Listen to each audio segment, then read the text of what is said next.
हुजूर फनकार कभी मरता नहीं है, वो अपने फन के जरिए हमेशा जिंदा रहता है। आज भी मोहम्मद रफ़ी संगीत प्रेमियों के दिलों में जिंदा है। ये जिंदगी के मेले दुनिया में कम न होंगे, अफसोस हम न होंगे। मैं मोहम्मद रफ़ी साहब की कब्र पर काफ़ी वक्त गुजारकर उनके लिए दुआए मग़फ़िरत करता रहा। बारिश मुसलसल हो रही थी, हालांकि हल्की थी। रफ़ी साहब की कब्र पर फातिहा पढ़ने के बाद मुझे कुछ और कब्र पर जाकर दुआ करनी थी।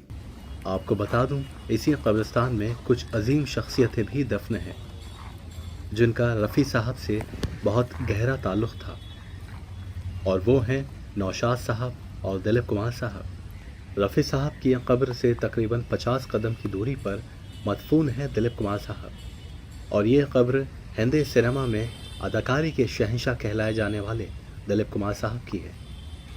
पिछले साल मेरे पसंदीदा अदाकार दिलीप कुमार साहब का इंतकाल हुआ और इसी जगह उन्हें सुपुर्द खाक किया गया।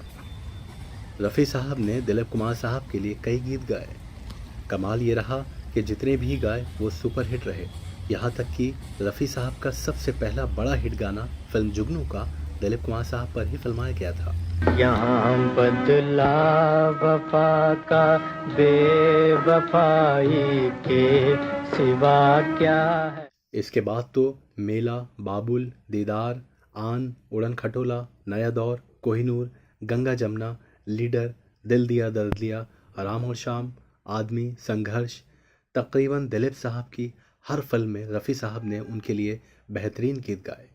दिलीप कुमार साहब भी बाकियों की तरह रफ़ी साहब की बहुत इज्जत किया करते थे और उनसे 2 साल बड़े होने के बावजूद भी उन्हें रफ़ी भाई कहकर पुकारा करते थे। सुनिए दिलीप साहब के रफ़ी साहब के लिए क्या तासुरात थे। कभी किसी ने मोहम्मद रफ़ी साहब को किसी पर नाराज होते नहीं देखा, न कोई बात सुनी। यहाँ मैं नया नया ज्वार भाटा में आया था, मोहम्मद रफ़ी साहब स्टूडियो में आए थे और उनसे मुलाकात हुई। इस शख्स में कभी अहंकार की कोई बू बास नहीं थी। बहुत हरदिल अजीज, बहुत सादा मिजाज और आजाना तबीयत के आदमी थे। उनका नाम जो है वो मौसीकी की तारीख में हमेशा जगमगाता रहेगा। ये रिश्ता था दिलीप साहब और रफ़ी साहब के बीच, और शायद यही वजह है कि तकदीर ने दोनों को इस दुनिया फ़ानी से अलविदा कहने के बाद भी आसपास ही रखा। दिलीप कुमार साहब की अदाकारी और मोहम्मद रफ़ी साहब की आवाज़, ये ऐसा मेल था कि जब भी दिलीप कुमार साहब पर्दे पर गाते और उनके लिए रफ़ी साहब अपना प्लेबैक देते तो ऐसा मालूम होता कि जैसे दिलीप साहब ही गा रहे हों। ये देश है वीर जवानों का, अलबेलों का, मस्तानों का, इस देश का यारो।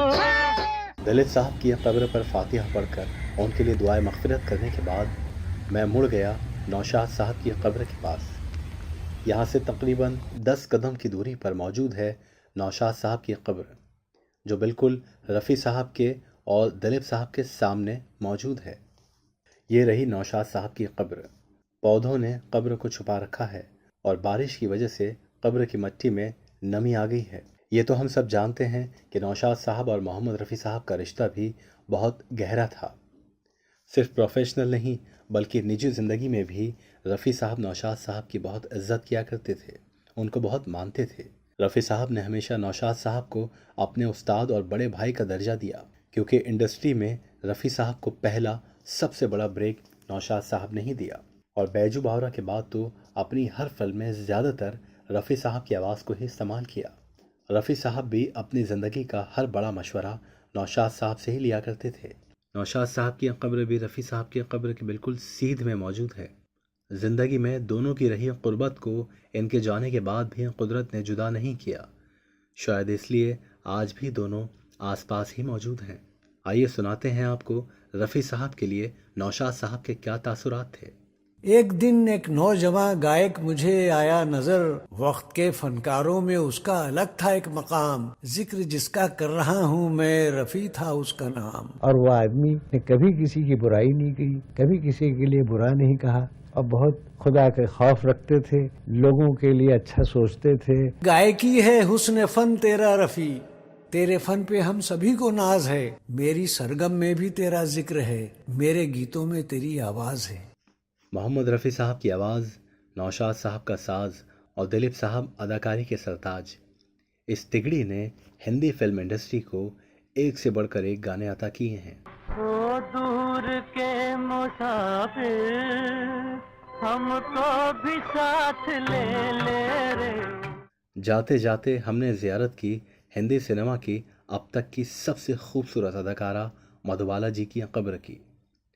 नौशाद साहब से तकरीबन 10 कदम की दूरी पर और दिलीप कुमार साहब की कब्र से तकरीबन 25 कदम की दूरी पर खस्ता हालत में मौजूद है मधुबाला जी की कब्र। ये है हिंदी सिनेमा की बेहद खूबसूरत अदाकारा मधुबाला जी की कब्र।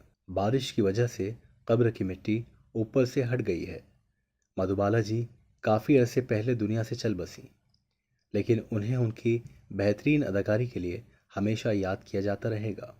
मधुबाला जी की कब्र पर फातिहा पढ़ने के बाद अब मैं यहाँ से रुखसत होने लगा, लेकिन दिल में बस यही ख्याल और अरमान था कि हिंदी सिनेमा की इतनी मशहूर शख्सियतें जो आज इस कब्रिस्तान में मदफून है, ये एक दौर में फिल्म इंडस्ट्री पर राज किया करते थे। रफ़ी साहब आवाज़ के शहंशाह थे तो नौशाद साहब मौसीकी के शहंशाह और वहीं दिलीप कुमार साहब अदाकारी के शहंशाह कहलाए गए। भारत की ये 3 मशहूर शख्सियतें जो अपने अपने फ़न में माहिर थे, आज भी, कल भी और ता क़यामत हमारे दिलों में हमेशा बसे रहेंगे और हम इन्हें हमेशा याद करते रहेंगे।